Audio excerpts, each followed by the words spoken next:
নমস্কাৰ বন্ধুসকল, আপোনালোক সকলোকে মোৰ ইউটিউব চেনেলৰ অন্য এটি জব ইনফৰমেশ্যন ভিডিঅ'লৈ স্বাগতম জনাইছোঁ। পুনৰ মুকলি হৈছে নতুন চাকৰি, প্ৰায় 13,000তকৈ অধিক ভেকেঞ্চি মুকলি হৈছে, য'ত আপোনালোকে গ্ৰেজুৱেশ্যন কৰাসকলে এপ্লাই কৰিব পাৰিব। মেল ফিমেল সকলোৱে এপ্লাই কৰিব পাৰিব। গতিকে কেতিয়াৰ পৰা আপোনালোকে এপ্লাই কৰিব পাৰিব বা কিমান এপ্লিকেশ্যন ফিজ আপোনালোকে পে' কৰিব লাগিব, কেনেধৰণে এপ্লাই কৰিব লাগিব, সম্পূৰ্ণখিনি তথ্য মই জনাই আছোঁ। ভিডিঅ'টো আপোনালোকে চাই থাকিব শেষলৈকে। তাৰ আগতে চেনেলটো যদি এতিয়ালৈকে আপোনালোকে ছাবস্ক্ৰাইব কৰা নাই, এনেকুৱা ধৰণৰ জব আপডেটসমূহ আপোনালোকে লাভ কৰি থাকিবলৈ প্লিজ চেনেলটো ছাবস্ক্ৰাইব কৰি ৰাখিব। আৰু টেলিগ্ৰাম চেনেলত যিসকলে এতিয়ালৈকে জইন হোৱা নাই, ডিছক্ৰিপশ্যনত টেলিগ্ৰাম চেনেলৰ লিংকটো দিয়া আছে।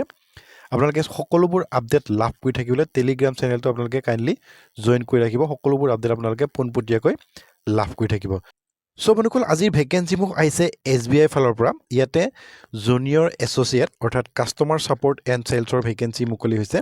ইয়াতে 13,735টা ভেকেঞ্চি মুকলি হৈছে। টোটেল অল ইণ্ডিয়া ভিত্তিত এই ভেকেঞ্চিসমূহ মুকলি হৈছে। আৰু ইয়াতে নৰ্থ ইষ্টৰ বাবে আপোনালোকৰ দুটা ষ্টেটৰ বাবে ইয়াতে 692টা ভেকেঞ্চি মুকলি কৰিছে। যিসকলে অসমৰ বা অৰুণাচলৰ কেণ্ডিডেট, তেওঁলোকে এই ভেকেঞ্চিসমূহখিনিৰ বাবে এপ্লাই কৰিব পাৰিব। ইয়াতে অসমৰ কাৰণে আছে 311টা ভেকেঞ্চি আছে আৰু অৰুণাচল প্ৰদেশৰ কাৰণে আছে 66টা ভেকেঞ্চি। গতিকে যিসকল অসমৰ ল'ৰা ছোৱালীসকলে গ্ৰেজুৱেশ্যন কৰা আছে, তেওঁলোকে এই যি SBIৰ ভেকেঞ্চি, সেই ভেকেঞ্চিসমূহৰ বাবে আপোনালোকে এপ্লাই কৰিব পাৰিব। অনলাইন মাধ্যমেৰে এপ্লাই কৰিব লাগিব। চেলাৰীটো যথেষ্ট ভাল। ইয়াতে 24,000ৰ পৰা আপ টু আপোনালোকে 64,000লৈকে ইয়াতে চেলাৰী লাভ কৰিব।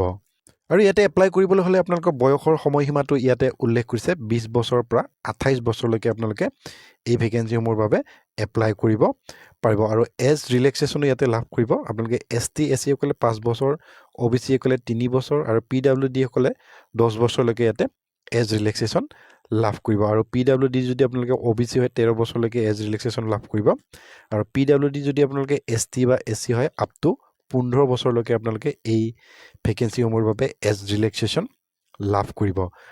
আৰু এডুকেশ্যন কোৱালিফিকেশ্যনৰ কথা ক'বলৈ গ'লে যিকোনো আপোনালোকে ষ্ট্ৰীমৰ পৰা গ্ৰেজুৱেশ্যন কৰিলে এই ভেকেঞ্চিসমূহৰ বাবে এপ্লাই কৰিব পাৰিব। এপ্লিকেশ্যন ফিজটো অকণমান বেছি ইয়াতে। আপোনালোকে যদি আনৰিজাৰ্ভৰ হয় অৰ্থাৎ জেনেৰেল কেটেগৰী যদি হয়, আপোনালোকে 750 ৰুপিজ ইয়াতে এপ্লাই ফিজ আপোনালোকে পে' কৰিব লাগিব। আৰু OBC বা EWS যদি হয়, তেতিয়াও আপোনালোকে 750 ৰুপিজ ইয়াতে এপ্লিকেশ্যন ফিজ পে' কৰিব লাগিব। কিন্তু ST বা SC বা PWD কেণ্ডিডেটসকলৰ বাবে কোনো ধৰণৰ ইয়াতে আপোনালোকে এপ্লিকেশ্যন ফিজ পে' কৰিব নালাগে।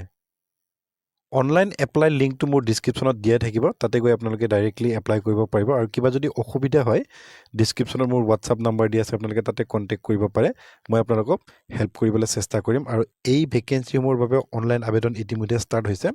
17 ডিচেম্বৰৰ পৰা ষ্টাৰ্ট হৈছে আপ টু আপোনালোকে 7 জানুৱাৰীলৈকে এই ভেকেঞ্চিসমূহৰ বাবে আপোনালোকে এপ্লাই কৰিব পাৰিব। এপ্লাই কৰাত অসুবিধা হ'লে ডিছক্ৰিপশ্যনত মোৰ WhatsApp নাম্বাৰ দিয়া আছে, আপোনালোকে তাতে কণ্টেক্ট কৰিব পাৰে। এইখিনি আছিল ইনফৰমেশ্যনটো। ভিডিঅ'টো চাই যদি আপোনালোকে ভাল পালে প্লিজ এটা লাইক কৰি দিব। আৰু চেনেলটো যিসকলে ছাবস্ক্ৰাইব কৰা নাই এতিয়ালৈকে, প্লিজ চেনেলটো আপোনালোকে ছাবস্ক্ৰাইব কৰি ৰাখিব। ধন্যবাদ।